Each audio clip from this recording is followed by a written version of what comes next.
Hantu di ruang persalinan. Nina selalu skeptis terhadap hal-hal yang bersifat supernatural. Bekerja sebagai perawat di rumah sakit yang sibuk di Jakarta. Dia sudah sering mendengar cerita tentang sundel bolong, hantu seorang wanita yang meninggal saat melahirkan, dikutuk untuk berkeliaran di dunia dengan lubang besar di punggungnya. Namun, Nina adalah sosok yang praktis, berpijak pada kenyataan, dan mudah untuk mengabaikan cerita-cerita semacam itu sebagai folklore belaka yang diwariskan oleh imajinasi yang berlebihan. Rumah sakit selalu ramai dengan aktivitas, terutama di ruang persalinan, tempat Nina menghabiskan sebagian besar shiftnya. Bayi lahir, nyawa diselamatkan. Dan tragedi seringkali ditangani dengan tenang, tanpa banyak keributan. Namun, suatu malam yang hujan, dunia Nina akan berubah dengan cara yang tak pernah dia duga. Malam itu adalah shift pertama Nina di ruang persalinan setelah seminggu penuh bekerja keras. Hujan di luar membuat suara monoton yang lembut di jendela. Dan udara di dalam terasa lebih dingin dari biasanya. Rumah sakit terlihat tidak seperti biasanya, sangat sepi untuk malam Jumat. Sebagian besar pasien di ruang tersebut sudah stabil. Dan hanya ada 1 atau 2 ibu yang masih menunggu persalinan. Saat Nina memeriksa chart pasien, seorang pasien baru datang, Sari, seorang wanita muda di usia 20-an. Hamil besar dan menunjukkan tanda-tanda kesulitan. Dia segera dibawa ke ruang persalinan, wajahnya yang pucat dipenuhi rasa sakit. Nina, yang sudah banyak melihat wanita melahirkan, langsung merasakan ada yang tidak beres. Masukkan dia ke tempat tidur sekarang, perintahnya kepada perawat lainnya, dan mereka segera menuruti. Persalinan Sari sangat sulit, tubuhnya gemetar lemah. Dan detak jantungnya tidak teratur. Nina bekerja tanpa henti, berusaha menstabilkan kondisinya, namun meski usaha mereka maksimal, jantung Sari berhenti di tengah malam.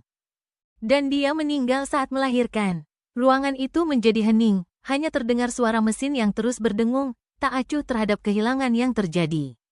Nina berdiri terpaku untuk beberapa saat. Menatap tubuh wanita muda yang tak bernyawa itu. Ada perasaan bersalah yang sangat dalam yang menghimpit dadanya, namun ada sesuatu yang jauh lebih mengganggu perhatiannya, punggung Sari. Punggungnya terlihat aneh, seperti ada lubang pada kulitnya, luka yang tidak wajar di tempat seharusnya tulang punggungnya berada. Itu adalah lubang besar yang kosong, yang seolah-olah mengarah ke kehampaan. Nina melangkah maju, napasnya tercekat di tenggorokan. Dia belum pernah melihat sesuatu yang seperti ini sebelumnya. Awalnya, dia berpikir itu bisa jadi deformasi mengerikan akibat komplikasi persalinan. Namun saat memeriksa chart pasien, tidak ada keterangan apapun yang menyebutkan kelainan apapun. Tidak ada yang bisa menjelaskan luka mengerikan itu. Perasaan tidak nyaman merayap ke dalam dirinya, namun dia mencoba menepisnya dan fokus pada tugas yang ada. Para staf membersihkan ruangan, dan jenazah Sari ditutupi dan dipindahkan ke ruang mayat. Malam pun berlanjut, namun ada sesuatu di udara yang terasa berbeda. Seolah-olah kesunyian malam itu menyimpan sesuatu yang menakutkan. Sesuatu yang tak terlihat. Beberapa saat kemudian, saat Nina berjalan menyusuri koridor kosong ruang persalinan, hawa aneh mencekam udara di sekitarnya. Dia merasakan suhu yang turun drastis. Dingin yang tidak wajar yang membuat kulitnya merinding. Lampu-lampu berkedip, dan jantung Nina mulai berdegup kencang.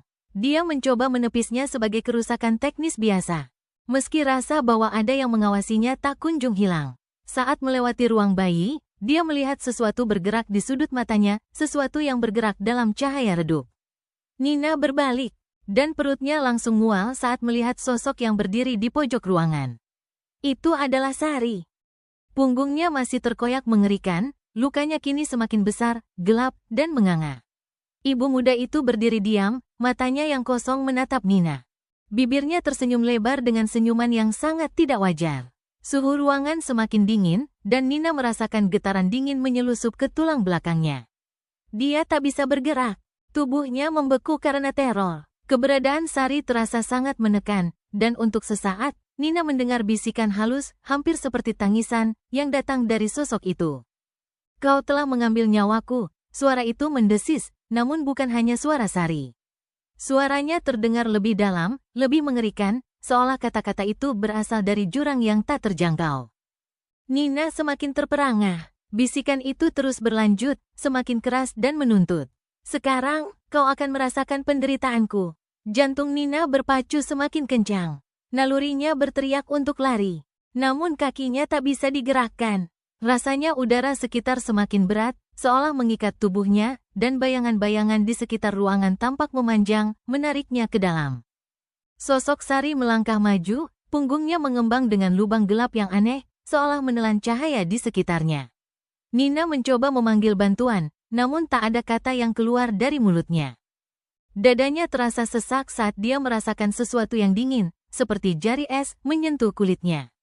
Pandangannya mulai kabur, dan dia bisa mendengar detak jantungnya yang bergemuruh di telinganya. "Kau akan menggantikan tempatku?" Suara Sari terdengar lagi, kali ini penuh tekanan yang tak terbayangkan. "Aku akan hidup melalui dirimu." Nina berbalik, mencoba berlari sekuat tenaga. Namun kakinya kaku, tubuhnya tak bergerak. Sosok Sari tidak lagi berdiri di pojok ruangan. Sekarang, dia sudah berdiri tepat di hadapannya, senyum yang terpelintir semakin lebar. Matanya yang kosong kini dipenuhi kemarahan. Luka di punggungnya semakin besar, seolah menelan semua yang ada di sekitarnya. Tiba-tiba, Nina terjerat mundur. Dia merasa seperti ditarik ke dalam kegelapan. Matanya terpejam tanpa bisa dikendalikan, dan yang terdengar hanya bisikan tak henti yang memenuhi pikirannya. "Rasakan penderitaanku." Pagi berikutnya, staf rumah sakit menemukan Nina tergeletak di ruang persalinan, tubuhnya terpelintir dalam ketakutan. Punggungnya terkoyak dengan cara yang sama seperti Sari, luka dalam dan menganga. Perawat-perawat yang menemukannya terkejut, napas mereka terhenti. Mereka berbisik satu sama lain, ketakutan. Nina telah menjadi sundel bolong yang baru. Rohnya, seperti Sari, kini terkutuk untuk berkeliaran di rumah sakit, entitas yang gelisah, selamanya terikat pada tragedi yang telah ia saksikan. Cerita-cerita mulai tersebar tentang Nina, si skeptis, yang menjadi korban terbaru dari hantu yang terkutuk, tubuhnya ditandai oleh luka yang tak wajar yang sama. Dan seiring berjalannya waktu, mereka yang bekerja di ruang persalinan sering mendengar bisikan di dalam kegelapan, suara lembut seorang ibu yang memanggil untuk meminta bantuan, menggema melalui lorong kosong.